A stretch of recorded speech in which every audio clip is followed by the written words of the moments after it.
you could just not care?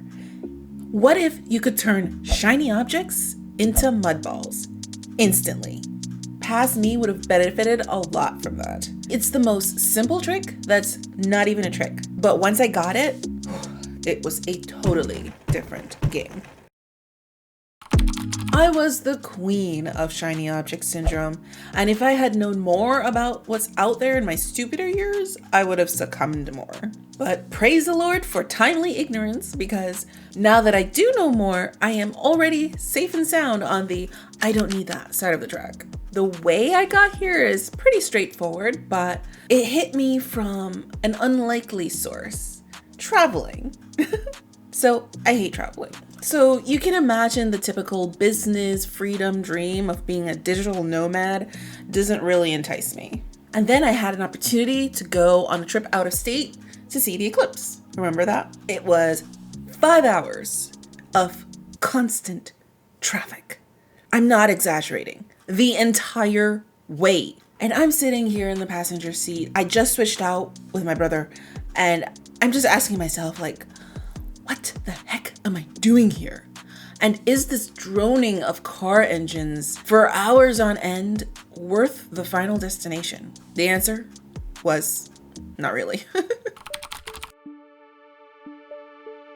Don't get me wrong, I love hanging out with my siblings and sharing good moments, like the secondhand embarrassment of people who accidentally expose themselves while trying to pee on the side of the road. I enjoyed the bragging rights too, telling people I saw the eclipse. I even loved the little adventures and misadventures along the way, like forgetting eclipse glasses. I know, don't ask. And having to peddle a $20 one off a fellow eclipse viewer, don't ask. But the pain of the journey still stung. All the coordination necessary to organize anything more than one person, or getting stuck in traffic with the rest of the world all going up north at the same time, or almost having a panic attack because you parked your car in a trap. Don't ask. No use complaining, except I am.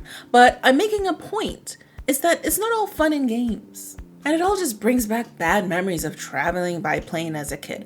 Or even worse, hearing the horror stories of other people traveling. Let's just say it leaves a bad taste in my mouth.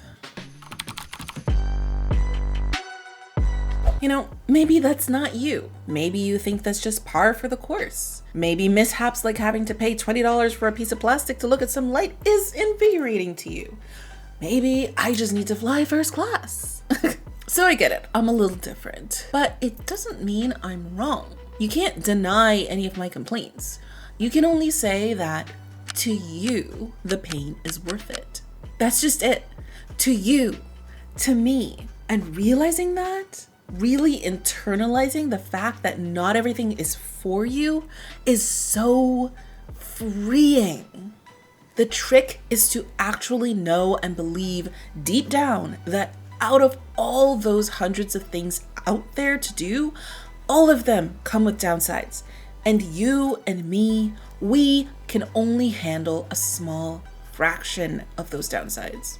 We can only put up with and grit our teeth for just a few of them, or even be willing to learn to. And when you realize that, you'll start to gain the skill of the pause.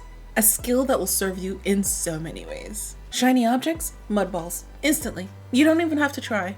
It doesn't mean you don't consider opportunities. It means you give your mind space to breathe and to think, free of emotional turbulence, to actually make a good decision. Decisions are what make up our lives, after all. The better you get at making them, the faster you get at making them.